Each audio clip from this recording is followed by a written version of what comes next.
आपण दुसऱ्या स्टॉलला आलेलो आहोत, मधुस्नेहा संस्था परिवार. आपण इथे निलेश पाटील दादांकडनं माहिती घेऊया की हा स्टॉल कशाबद्दल.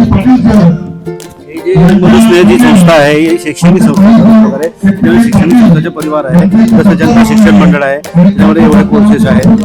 सातपुडा विकास मंडळ आहे, पालघर जळगाव जिल्ह्यातच आहे. त्याच्यानंतर तापी परिसर विद्या मंडळ फैजपूर आहे, पण जळगाव जिल्ह्यात आहे.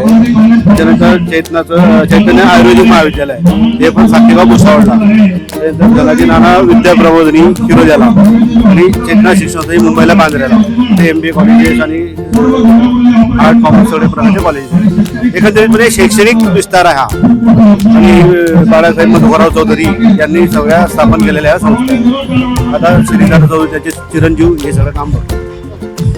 दादा, तुम्ही हाच प्लॅटफॉर्म म्हणजे आपला लेवा युथ फोरम हाच का प्लॅटफॉर्म निवडला इथे स्टॉल लावायचा किंवा माहिती देण्याचा? नाही, धनाजी नाना चौधरी हे जे लेवा समाजाचे मोठे आदर्श व्यक्ती होते आणि त्यांचे चिरंजीव श्रीदादा आता धनंजय दादा जे स्टेजवर आहेत त्यांच्या प्रयोजनाने हा सगळा स्टॉल लागलेला आहे. काही बोलणार तुम्ही या कार्यक्रमाबद्दल? नाही, सुंदर कार्यक्रम आहे आणि हे प्रयोजन अजून वाढलं पाहिजे आणि पुढच्या वाटचालीसाठी माझी शुभेच्छा राहतील.